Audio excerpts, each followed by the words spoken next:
গতকাল রাত্রি প্রায় আনুমানিক 11টা নাগাদ আমাদের যিনি এই ত্রিপুরা রাজ্যের একজন ব্যক্তিত্ব, রাজনৈতিক নক্ষত্র বিধায়ক সুরজিৎ দত্ত একটি বেসরকারি নার্সিংহোমে ওনার মৃত্যু হয়েছে।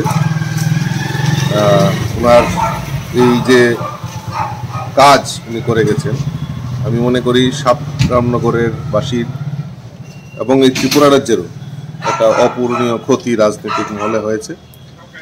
আমি ওনার প্রতি শ্রদ্ধাঞ্জলি নিবেদন করছি এবং ওনার পরিবারের সকল সদস্যদেরকে আমি বিশাল একটা ক্ষতি হয়ে গেছে, সমাজের একটি বিশাল ক্ষতি হয়েছে, একটা নক্ষত্রের পতন হয়েছে। প্রায় 4 দশকের অধিক ধরে সমাজসেবা এবং রাজনীতিতে জড়িত ছিলেন সুরজিৎ দত্ত মহাশয়। কালকে রাত্রেবেলায় 11:15 নাগাদ খবর পেয়েছি কলকাতা থেকে।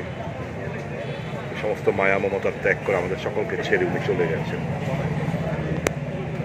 সুনদার সাথে দীর্ঘদিনের রিলেশন, কিন্তু কংগ্রেস, আমি যখন রামনগরে ছোটবেলা থাকতাম, যখন উনি ব্লাড মাউথের কর্তা বিধাতা ছিলেন, তখন থেকে আমরা সুরজিৎ দত্তর সাথে আমরা ওই ক্লাবে, বিশেষ করে মোমের প্রতিমা যখন বানিয়েছিলেন উনি, আমরা ওতপ্রোতভাবে জড়িত ছিলাম ওই পুজোর সময়।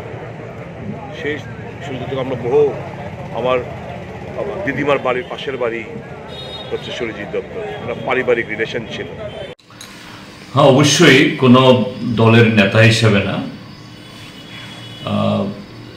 সুরজিৎ দত্ত মহোদয় বিধানসভা দীর্ঘদিন আমার সহকর্মী ছিলেন। যে মতাদর্শ বা রাজনৈতিক পথ ভিন্ন হলেও ব্যক্তিগতভাবে তার সাথে খুবই ভালোই সম্পর্ক ছিল এবং তিনি দীর্ঘদিন ধরে তার বিধানসভা কেন্দ্রতে প্রতিনিধিত্ব করেছেন।